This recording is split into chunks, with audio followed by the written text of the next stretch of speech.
Hello and welcome back to another video today here again on Gran Turismo 7 to take a look at another car here in the game in more detail, this time the DeLorean Series 2. So it's not actually new to this game, it was in Gran Turismo 4, 5 and 6. However, here in Gran Turismo 7 is the first time we've seen it with a fully modelled interior. So, as I said, the DeLorean was first seen in Gran Turismo 4, it then carried forward to 5 and 6, as well as being in the PSP Gran Turismo a little while ago, as a standard car with a simple interior, so it was just kind of basic black silhouettes, but it is now fully modelled and the whole car has been, well, overhauled basically, so that it looks as good as it does here in Gran Turismo 7. It wasn't, of course, in Sport, but has returned now. So, the Series 2 DeLoreans are upgraded versions of the original car, with power put up to 197 horsepower, and this was all done as some upgrade options in 2004, so you could take your original DeLorean and have it improved, because they weren't... well, they were terrible, basically, when they came out. So, due to this, in the older Gran Turismos, it was actually treated as a modified car, and meant you had to race against other modified cars, and it was allowed in some of the modified car championships and things, which was quite interesting. Whereas now they've put it kind of as a standard car, which is probably what it should be, really, because it's not your traditional sort of modified vehicle.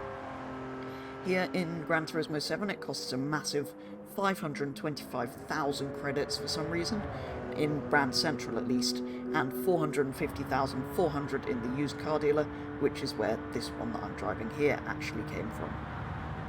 It's been put in Brand Central because, like I said, the upgrades were done in 2004, so it is counted as a 2004 car in Gran Turismo, which is a bit weird. They call it a 2004 Series 2, but it's not a 2004 car, it's just modified in 2004, and the term Series 2 was never actually applied to these, only in the world of Gran Turismo for some reason, so I'm not sure why they call it that, or why they even added this one rather than the original, which of course is the one we had in Forza. This obviously drives a lot better than that, but I don't see why we don't have the original instead of the Series 2, although, like I said, it is effectively the same car, just with a few light modifications to make it more like how it should have been when it first came out.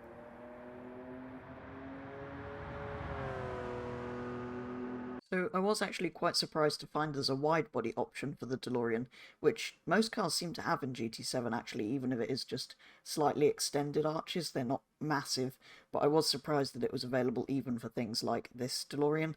I've also added a front aero, side aero, and a custom wing set on the rear, as well as finishing it in Grigio Silverstone, the Ferrari colour.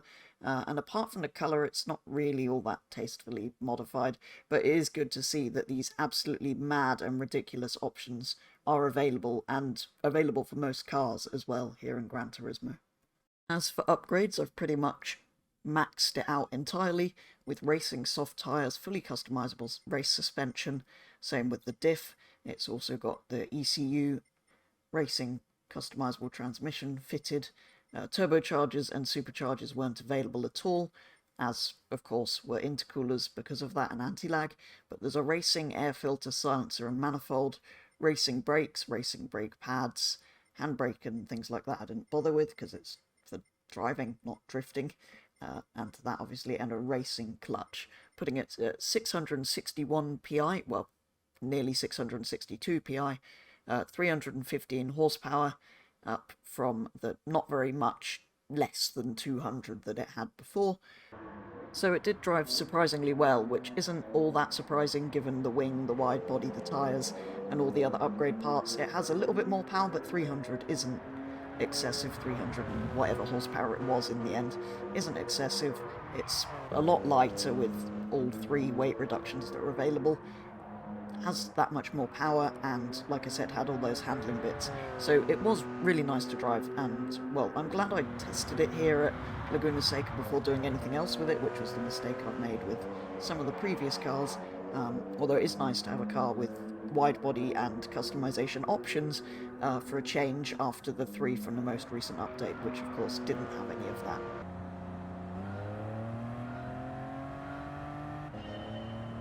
So, despite it being built in Ireland with Lotus and Renault parts, the original DeLorean at least, maybe not some of the upgraded parts in this, but despite that, it classes it as an American car here in Gran Turismo. It's purchasable in the American section, and it means it's eligible for this American Clubman Cup 700 performance point event around Laguna Seca, which is a 5-lap race against, well, American cars. I would say other American cars, but this isn't really... I guess you could argue this is American. Anyway, let's see how it does. The recommended is 700, and this car is 660 something. So, with Gran Turismo AI, that should be not too bad to do, especially if we're mostly racing old Corvettes. So I am now up into a podium spot of third, and back on the subject of cars that shouldn't be in this race, there's a Focus, for some reason, in an American car race, because similarly to Forza's system, which is also deeply flawed, all Fords count as American in this game, because Ford's an American manufacturer, even if they're not technically American Fords. And up into the lead, still towards the beginning of lap 4, so comfortable win hopefully, unless I have some big accident, which is kind of what I expected, even with this being 40 performance points lower than this race would suggest you would need. I suppose while we're here I should show you the remodelled interior, although now it's getting dark towards the end of lap 4, that's not really very useful, is it? Those rear lights always look so cool, even with that ridiculous rear wing above them. Especially when they're all illuminated when you put the brakes on. And just like that, we're rounding the final corner to complete the race, which is nice. It's another one ticked off of the career mode races that I'm yet to complete. And, yeah, proves the DeLorean is, well, quite a lot better than some of the other cars I've looked at recently, like the Prius that I attempted to turn into a racing car. This has actually been relatively successful, given it's a bit lower performance points than recommended, at beating a load of American cars. So despite telling you all that it's got a nice modelled interior, you've not actually seen it yet in this video, so, well, here it is. And it looks like a DeLorean interior should, really, except in better condition than most real ones probably are.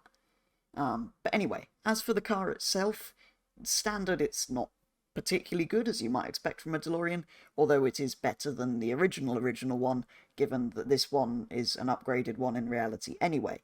Here in Gran Turismo, when you do put upgrades on, including the mad widebody, the wing, the tyres and things like that, you can make it look completely mad like this, which I probably shouldn't like on a DeLorean, but I think it's kind of cool.